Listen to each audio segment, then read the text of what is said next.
14 اگست ہم ہر سال مناتے ہیں، 70واں یوم آزادی ہم لوگ منا رہے ہیں، اور یہ ملک کس نام سے حاصل کیا تھا؟ آج ہماری صورتحال کیا ہے؟ قرآن کریم میں اللہ تعالیٰ نے یہ ارشاد فرمایا کہ جب مجھ سے کوئی قوم وعدہ کرے، کوئی شخص وعدہ کرے اور پھر اپنے وعدے پہ پورا نہ اترے تو میں اس کے دل میں نفاق پیدا کر دیتا ہوں۔ میں بات یہ عرض کر رہا تھا کہ بعض اوقات انسان اپنے کسی جملے کی وجہ سے، اپنے کسی عمل کی وجہ سے اسلام سے نکل چکا ہوتا ہے، اور وہ یہ سمجھ رہا ہوتا ہے کہ میں چونکہ مسلمان گھرانے میں پیدا ہوا ہوں اس لیے میں مسلمان جیوں گا، مسلمان مروں گا اور قیامت کے دن جنت میں جاؤں گا۔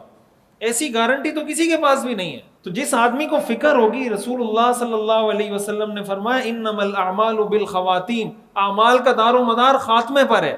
اعمال کا دار و مدار حدیث میں آتا ہے ان احدکم لیعمل بعمل اہل الجنہ حتی ما یکون بینہ وبین الجنۃ الا ذراع فیسبق علیہ الکتاب فیعمل بعمل اہل النار فیدخلها۔ آپ نے فرمایا ایک آدمی جنت والے اعمال کرتا رہتا ہے، ساری زندگی جنتیوں والے کام کرتا ہے، یہاں تک کہ اس کے اور جنت کے درمیان 1 گز فاصلہ رہ جاتا ہے۔ یہ صحیح مسلم کی حدیث ہے، یہاں تک کہ اس کے اور جنت کے درمیان 1 گز، 1 گز کا مطلب یہ کہ بالکل قریب پہنچ جاتا ہے۔ اچانک یعمل بعمل اہل النار، اچانک کوئی ایسا کام کر بیٹھتا ہے کہ مرتے ساتھ ہی جہنم میں چلا جاتا ہے۔ ساری زندگی جنت والے کام کیے، مرتے مرتے کوئی جہنمیوں والا ایسا کام کیا کہ مرتے ساتھ ڈائریکٹ جہنم میں۔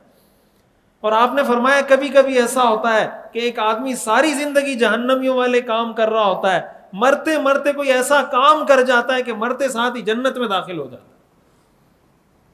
اس دن میں نے ایک صاحب کی تصویر دیکھی، امریکہ کے کوئی شہری تھے، پتہ نہیں بتا رہے تھے کہ 80 سال یا 90 سال عمر ہے، ہاسپٹل میں ایڈمٹ تھا، اور انگریز غیر مسلم، اور مرنے سے ہسپتال میں ایڈمٹ تھا، بیمار تھا، مرنے سے کوئی آدھا دن پہلے اس نے کلمہ پڑھ لیا، 90 سال کی عمر میں۔ ساری زندگی کفر میں گزاری اور مرتے مرتے ہسپتال میں مرنے سے آدھا دن پہلے کلمہ پڑھ لی، تو وہ تو جنت میں جائے گا۔ حدیث میں آتا نا، ایک صحابی، ایک شخص آئے حضور کے ہاتھ پہ جنگ میں، میدان جنگ میں، تو پوچھا کہ اگر میں شہید ہو جاؤں تو مجھے کیا ملے گا؟ آپ نے ایک سوال سنا ہوگا نا، اس شخص کے بارے میں بتائیں جس نے ایک نماز بھی نہیں پڑھی اور جنت میں چلا گیا۔ اس صحابی کے بارے میں بتائیں جس نے ایک نماز بھی نہیں پڑھی اور جنت میں چلا گیا۔ وہیں میدان جنگ میں مسلمان ہوئے اور حضور سے شہادت کی اور جہاد کی فضیلت سنی، وہیں میدان جنگ میں گئے اور شہید ہو گئے، تو آپ نے فرمایا اس نے ایک نماز بھی نہیں پڑھی اور سیدھا جنت میں چلا گیا۔ اللہ الصمد، اللہ بے نیاز ہے۔ اگر اللہ بے نیاز نہیں ہوتا تو حضرت نوح علیہ السلام کا بیٹا مشرک نہ ہوتا۔ حضرت نوح علیہ السلام نے دعا مانگی کہ ان ابنی من اہلی، یا اللہ یہ میرا بیٹا ہے، یہ میرے اہل میں سے ہے۔ تو قرآن کریم میں جو آیات نازل ہوئی ہیں وہ بہت شدید ہیں، بہت سخت ہیں، اور اللہ تعالیٰ نے حضرت نوح علیہ السلام کو تنبیہ کی کہ انہ لیس من اہلک، کہ یہ تیرے اہل میں سے نہیں ہے۔ اگر اللہ الصمد نہ ہوتا، حضرت ابراہیم علیہ السلام کے والد مشرک نہ ہوتے، حضرت ابراہیم علیہ السلام اپنے والد کو دعوت دیتے رہے، وہ مسلمان نہیں ہوئے۔ تو اللہ کو اس کی کوئی پرواہ نہیں کہ بھائی یہ مسلمان گھر میں پیدا ہوا ہے۔ جب نبی کے گھر میں پیدا ہونے والا بچہ جہنم میں جا سکتا ہے، جب نبی کا ابا جہنم میں جا سکتا ہے، تو بھائی مسلمان کا بچہ کیوں نہیں جا سکتا؟ مسلمان کا بچہ بھی جا سکتا ہے، جنت میں بھی جا سکتا ہے، جہنم میں بھی جا سکتا ہے، شرط یہ کہ اس نے زندگی مسلمانوں والی گزاری ہے یا نہیں۔ تو اس چیز کو تھوڑا ریکنسیڈر کریں، اس کو تھوڑا ریویو کریں، اس چیز کو کہ ہم کتنے مسلمان ہیں، کتنے فیصد مسلمان ہیں۔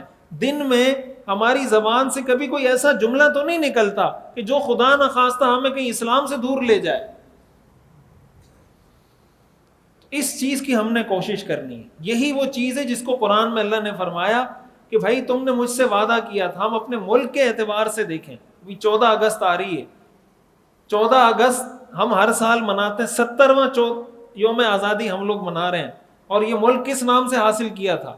لا الہ الا اللہ کے نام سے حاصل کیا تھا۔ اسلامی نظام کے نام پہ حاصل کیا تھا، کلمہ طیبہ کے نام پہ حاصل کیا تھا، آج ہماری صورتحال کیا ہے؟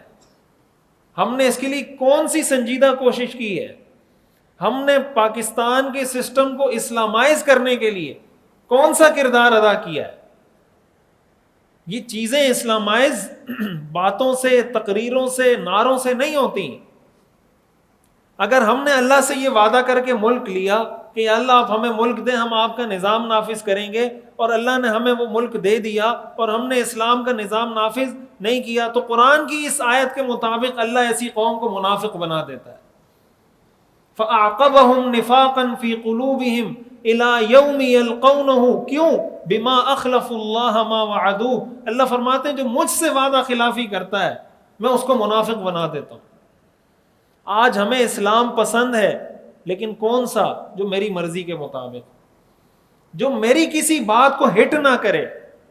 اگر آپ کہیں کہ شادی میں ناچ گانا نہیں ہونا چاہیے، ڈانس وانس نہیں ہونا چاہیے، تو کہیں گے اسلام کا یہ والا حصہ سائڈ پہ کر دو۔ بھائی اس موقع پہ آپ کام چوری نہیں کریں گے، حرام خوری نہیں کریں گے، وقت پہ جائیں گے، وقت پہ آئیں گے، تو کہیں گے اس کو تھوڑا سا سائڈ پہ کر دو۔ بھائی کہتے ہیں نا کہ ایک آدمی نے کہا کہ بھائی میرے جسم پہ پیچھے شیر کدوا رہا تھا، شیر بنا دو۔ تو وہ شیر بنانے لگا، سوئی چبونے لگا، تو تکلیف ہوتی ہے جب آپ بنائیں گے۔ تو اس نے پوچھا بھائی کیا بنا رہے ہو؟ بولا شیر کی ٹانگ۔ بولا یار ٹانگ چھوڑ دو، باقی شیر بنا دو۔ نے کہا ٹھیک ہے۔ پھر اس نے بنانا شروع کیا، پھر اس کو چبھن شروع ہوئی، کیا کر رہے ہو؟ بھائی دوسری ٹانگ بنا رہا ہوں۔ یار دوسری ٹانگ بھی چھوڑو، باقی بناؤ۔ پھر اس نے سوئی چبونا شروع کی، اب کیا بنا رہے ہو؟ بھائی تیسری ٹانگ بھی چھوڑو، چوتھی ٹانگ بھی چھوڑو۔ اب کیا بنا رہے ہو؟ اب دم بنا رہا ہوں۔ اب کیا بنا رہے ہو؟ اب سر بنا رہا ہوں۔ سر بھی چھوڑو۔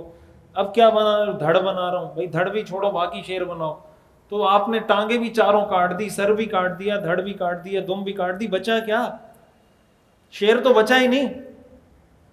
اسلام سے آپ نے شادی بیاہ کو بھی نکال دیا، سود کو بھی نکال دیا، کام چوری کو بھی نکال دیا، حرام خوری کو بھی نکال دیا، کرپشن کو بھی نکال دیا، بچوں کی تربیت کو بھی نکال دیا، کو ایجوکیشن سسٹم کو بھی نکال دیا، میراث کے سسٹم کو بھی نکال دیا۔